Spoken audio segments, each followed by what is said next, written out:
Hey guys, it's Jen. This is another episode of Reframing Me, and I'm your host, Dr. Jennifer Brubaker. Welcome back to the show. I am so grateful that you have chosen to come here again with me today. And I am super excited because, y'all, I'm trying to do something different. And I told you, maybe last episode, no, 2 episodes ago, I told you that I was thinking about trying to expand into having video. And so I'm recording myself. I've never done this before, but I have the camera on my computer going and I have a camera going. And so who knows? God only knows what I'm going to get here. But I don't know why I feel compelled to try this, but I'm like, you know what? I am being drawn to it by the universe. And so maybe there's a reason I'm being drawn to it. And it's also, maybe it could be because I did tell you in the last Jenison episode that it is snowy. Like, for those of us here in Wilmington, it has been a cold and snowy week and it's kept us housebound. And honestly, I am like just barely made it through without going totally stir crazy. If you can see me in the video, if it ever actually makes it anywhere, I have a Starbucks because I ventured out of the house for the very first time today since like Tuesday, I think, and it's Friday, and I ventured out of the house for the first time, and so that was so exciting. But I got myself a Starbucks.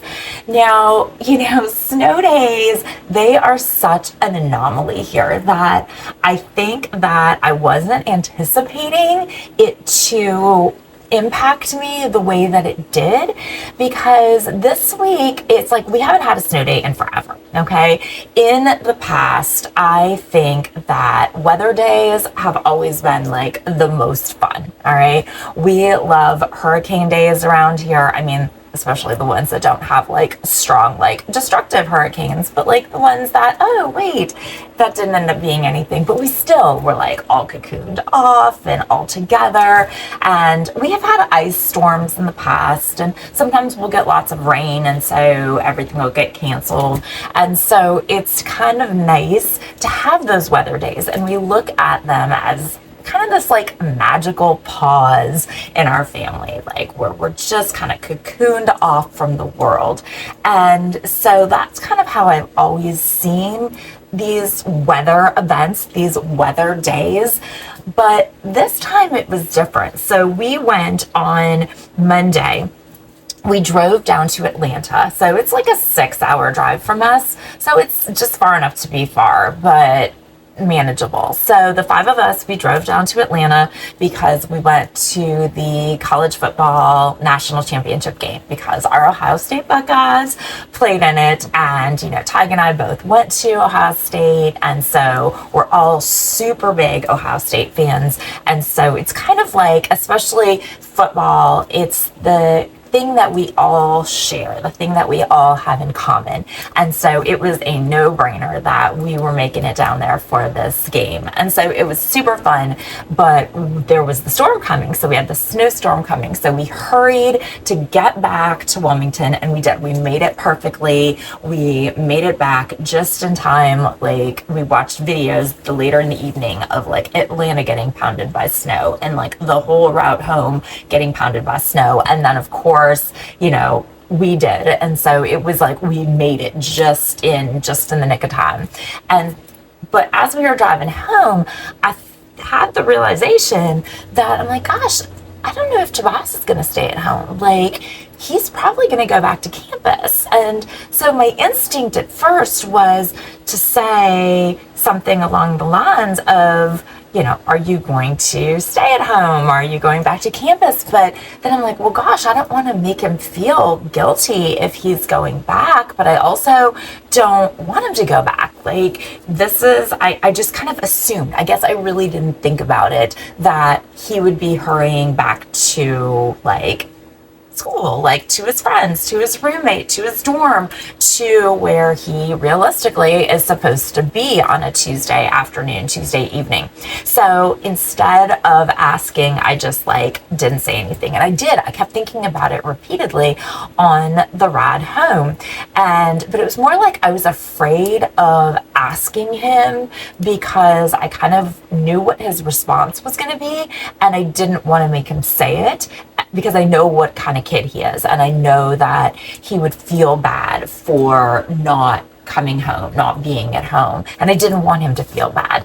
And then I felt bad, and so I didn't mention it. Well, then he gets a phone call from one of his friends, and I hear him, and his friend's like asking, like, where are you? When are you going to be back? And I realized that, yeah, he needed to go back. That was where he was supposed to be. And I think that people oftentimes assume that because he's local, because, he's 8 minutes away. And it's funny because whenever I hear him tell somebody, he tells them that he's like 12 minutes from home. It's like, you're not 12 minutes from home. I've driven that drive like a zillion times to campus. You're 8 minutes from home. But it's funny, like he totally rounds up. So I don't know what that means. Or maybe I'm rounding down. Who knows what that means? But I think people typically default to, well, he's down the street, so it's not hard. And I will give you that in some ways. It's certainly not as hard. And I totally know how lucky I am to have him so close by. But the reality is that doesn't make it easier. It's still different. It's still really hard. And just having the other two and I home together, it highlighted like that empty space where he would normally be. And I felt it, and I know they felt it too. I overheard my middle say a couple of times, I wish Tobias was here. And the two of them went out and they were throwing snowballs and they were having fun in the snow and they were running and had the puppy running outside because she totally loved it. But the dynamic, it was just different.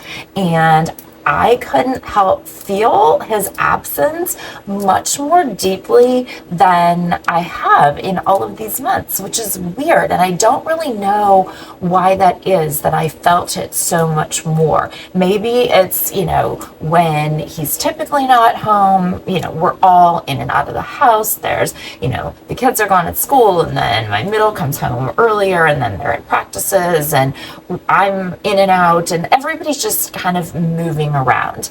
And it's very different than when it's like, oh, we're all like sequestered here in the house. I watched the movie Conclave last night. Can you tell? We're all sequestered here in the house and he's not. And so it kind of became much more notable. And I know it's funny because the first morning that we had snow, a good friend of mine whose son is also a freshman, but he's a couple of hours away at college, she texted me and she's like, snow days just aren't the same or as fun without kids in the house. And it's like, it really resonated with me because it's like, okay, it's not just me, because these moments like this, they remind us of how our family life evolves as our kids grow up.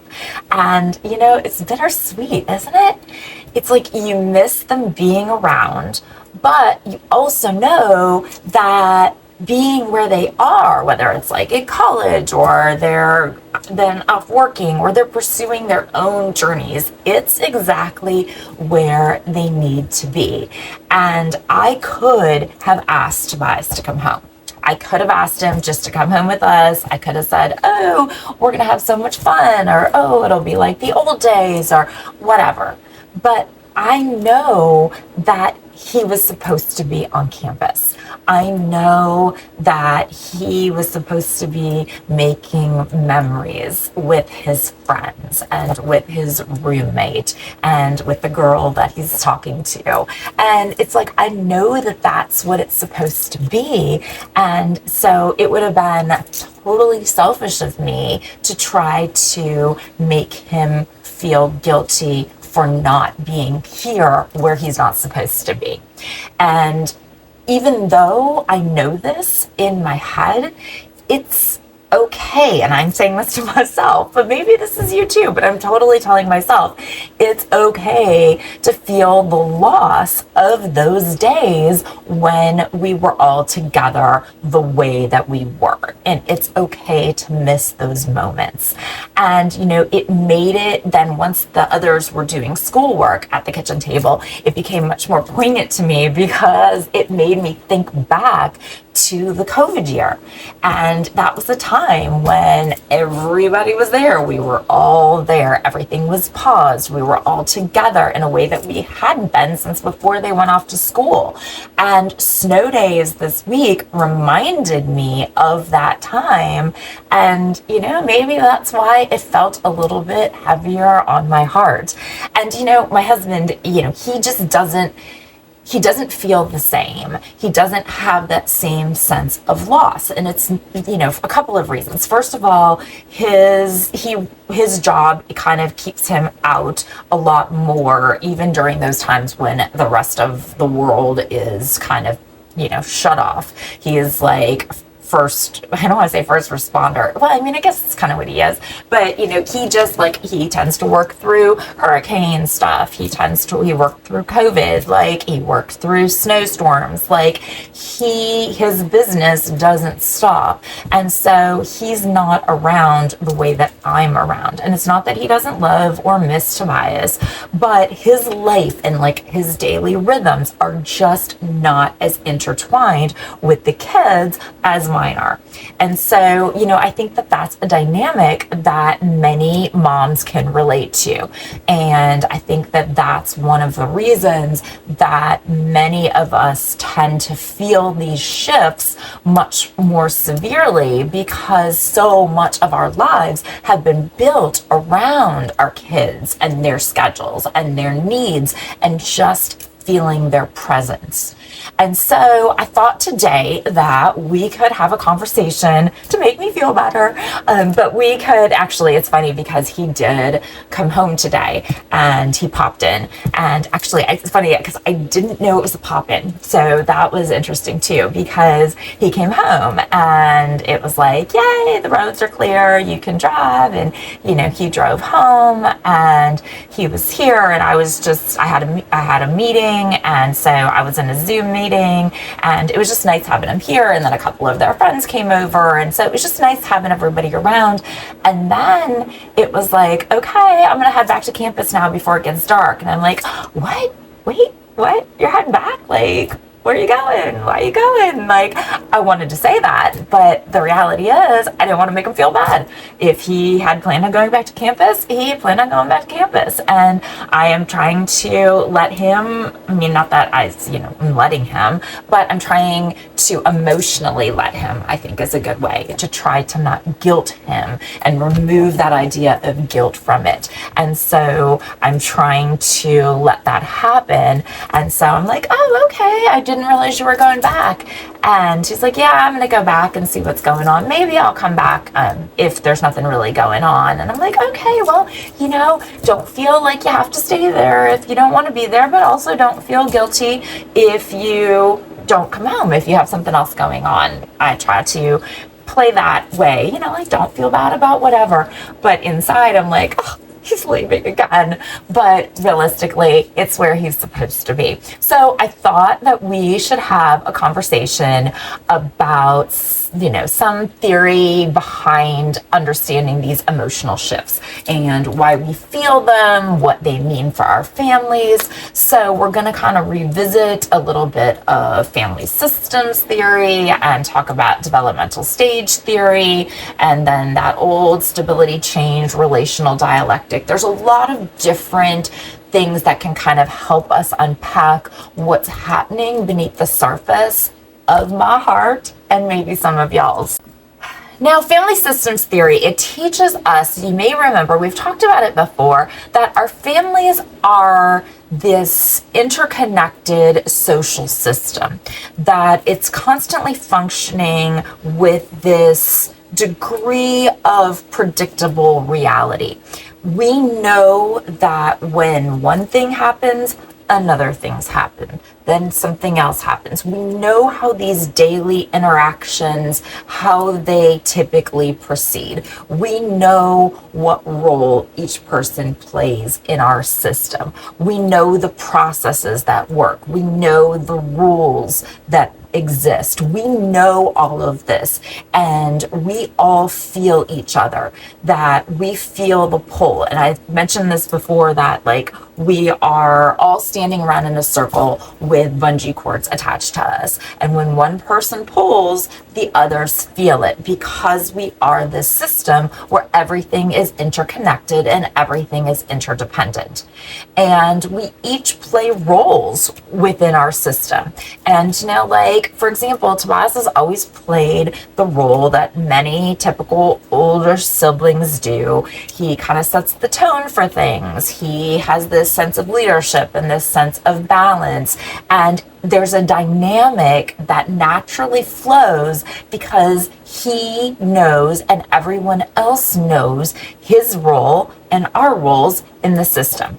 And then when he's gone, well, what happens? There's like a hole. There's a role that isn't being fulfilled. And so Cain and Ever, like, they have to kind of step into those roles. And so, yeah, just like a role of his is to take out the trash when I need it, a role of his is also to kind of be the connector between the other two, a connector with me, a connector with my husband. Like, he's just kind of a connecting force between everyone. That's just kind of his personality, or maybe birth order, but that's a role that he plays. And so when he is gone, just like I have to find somebody else to take out the trash because I don't want to, so I have to find somebody else to take out that trash and fill that role, there's also a need for somebody to fill that kind of central leadership connection role too. And so we all know our roles. And so for me, like, his absence, it feels like we're losing a part of the system's stability. And we, just like any other family, when one person leaves the family system, like how he left for college, the system has to adjust. And the system does adjust, and we have adjusted. But then you have like a snow day when the rest of us are all together in this familiar rhythm of being all in the house and no one else around because no one can drive, and we've got this like housebound rhythm going. His absence becomes much more pronounced. It's a disruption to what was once a predictable system. And I've told you before, we like predictability. We all like predictability. Uncertainty makes us uncomfortable. And so that's kind of what ended up happening, was that there was an uncertainty because this wasn't a dynamic that we were used to. And so we didn't know how to proceed. And so by looking at our family through family systems theory, we can kind of understand a little bit more that it's not just sadness. It's a recalibration. The whole system has to recalibrate. It's recognizing that the family dynamic has shifted, and we all just need to kind of figure out how to find that balance again. Now, another theory, developmental stage theory, it gives us another lens to look at it through. So we know that families move through stages as our kids grow up and then as they leave home. We are currently, those of us with children in college, and those years after college, that kind of age, we are in what's called the launching stage. And the launching stage is where our kids transition to independence. And we are, I guess, launching them into that independence. And that can be exciting and it can be challenging for parents, because in this stage, we are simultaneously letting go and we are holding on for dear life. And snow days like this, they kind of put that tension between those two things to the front of my head. It's a reminder of what was, and it's highlighting what is changing. And while I want my kids to grow and I want them to thrive, I don't want him to want to come and sit at home because he's unhappy at college, he doesn't have any friends, he doesn't have any fun there, and he's maybe not comfortable in himself, and he's shy or insecure or whatever it is, and so he wants to be at home. I guess I do want that kind of for myself, but I don't want that. I want him to be happy on campus. I want him to be happy with his friends. I want him to be sending me texts telling me how fun it is, how fantastic of a time he's having. I want to see the videos of the kids running around, dragging each other on skim boards and boogie boards, and, just even standing there like happy to get covered in snow, and just the screaming and the yells and the laughter. And I want all of that for him. And so I'm so thankful that he had that. But, that is kind of we want him to grow and thrive, but there is kind of that natural grieving process for days that are behind us now. And so I can think of, when they would go out and build their teeny tiny snowmen. And I can think about when we hooked them up to one of those little baby 4x4 little vehicle things and pulled them on their, well, I guess it wasn't a sled. We must have pulled them on their, oh gosh, what was it? I guess they're boogie boards we pulled them on.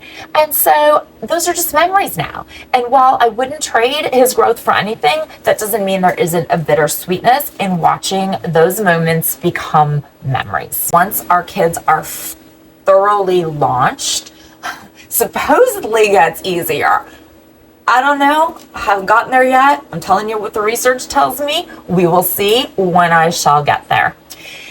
The other way to look at it is something else that we talked about, stability change, those relational dialectics. Another concept of this push-pull type of thing, these bipolar opposites. And we talked about relational dialectics, though, those things that on the surface, they seem opposite, but we need both in order to feel balanced. And on one hand, we crave that stability of having everyone home together in those comfortable, predictable rhythms. But on the other hand, we know that change is necessary for growth. It's necessary for growth for the kids and for us as parents. And so this dialectic isn't just about them leaving. It's about us being able to find stability in our own lives amidst these changes. And so, for me, that means working through my own feelings of loss and adjusting my expectation of what these weather days or any family time, I guess, what it looks like now. I've realized that finding part of that stability means letting myself feel the sadness, get all up in my feels for a minute, but not getting stuck in it. It's about recognizing that this change is a sign of growth. It's not just a sign of growth for Tobias, but it's a sign of growth for me and for the rest of our family too. So, how do we get through this? We come to this podcast and we know that somebody else is out there feeling exactly the same that we do. Yes, of course. But other than that, how do we navigate these shifts in a way that both supports our teens, it strengthens our family, and it, I guess, honors our own feelings too, because we can't forget about that. How do we navigate these shifts in a way that supports our kids and strengthens our family and honors our own feelings? All right.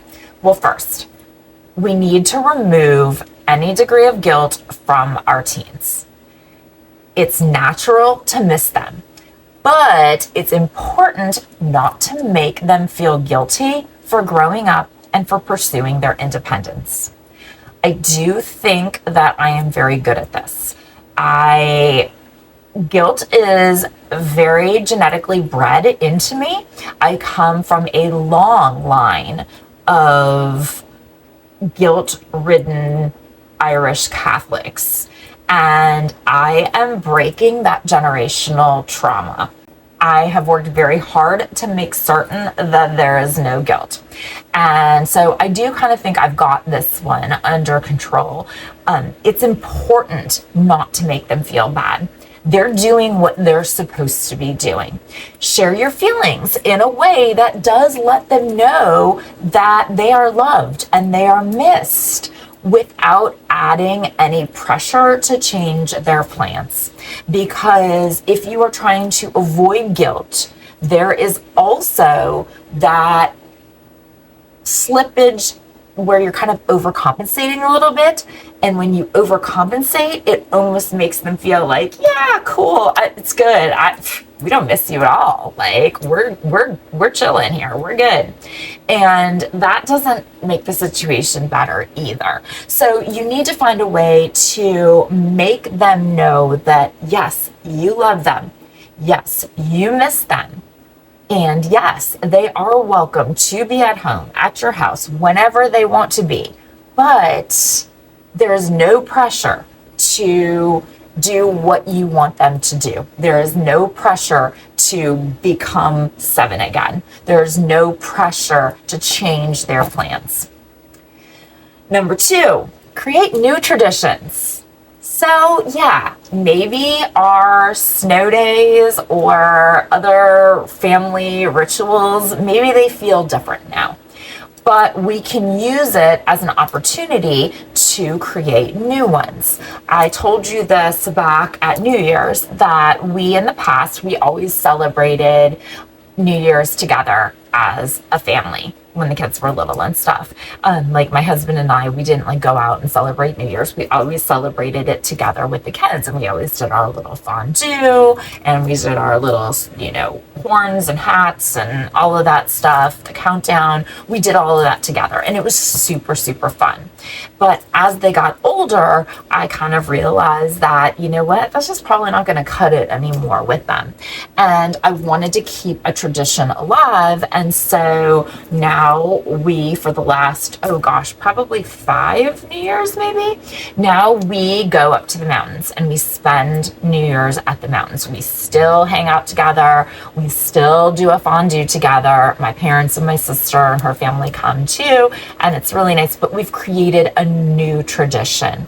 I don't know why I have snow on I guess I have snow on my mind, that the mountains is the best tradition that I can come up with. That's new. But, it can be as simple as a group FaceTime, share stories in a group FaceTime, or sending photos back and forth in order to stay connected. I mentioned football. We have a fantasy football league, our family does, and that was so fun all through fall. And we've done that the last couple of years, and now this year was really fun because Tobias wasn't in the house all the time, so it was kind of a good way to stay connected. We have that app. I don't know if you'll have it. It's called Lock It, and it's cute. You can have a widget on your screen. I think that's what they're called, right? A widget. But you can have that. it's a widget, right? A widget on your screen, and it has the picture pop up. And so like, it's kind of like, I guess like a Snapchat would. I know a lot of people do use Snapchat to stay in touch with their families, but we text a lot as a group text. And then we also have this locket, so like we can see pictures of each other throughout the day. Just like I'll get a random picture of his roommates, or, you know, I'll get a random picture from my middle when he's at weight training, or, you know, my daughter will send a picture from class or whatever. And so that can be a new way to kind of feel connected. But by creating new traditions, especially if you can kind of tailor the old one a little bit into a new tradition, it can give you that same sense of stability while allowing for that change. Number 3, communicate. That's always my answer, right? Communicate, but communicate openly. Talk with them. Talk about how these changes feel for everyone. Let them share their feelings, their experiences too. Because like, I know he misses home more than I probably even realize. And I know how much he misses being at home. But communicating and keeping that open. And again, it's not that you're trying to guilt them, but you also don't want to go too far to make it seem like you don't care. Number 4, lean into your own growth.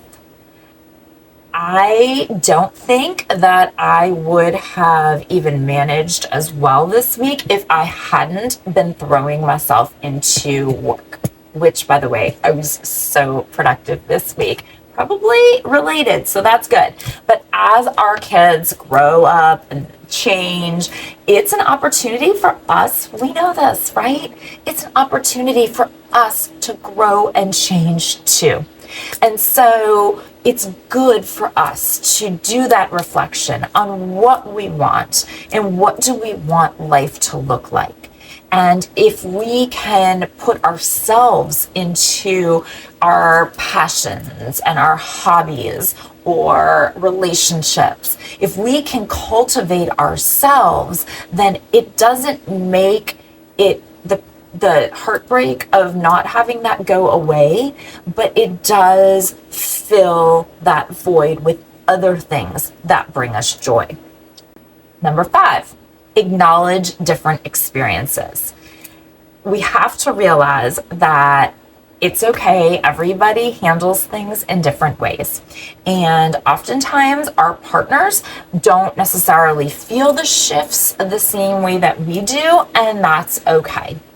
But what we're going to want to do is we want to make sure that we can at least, again, communicate with them about our experiences and find ways to support each other without needing to fully understand each other's feelings.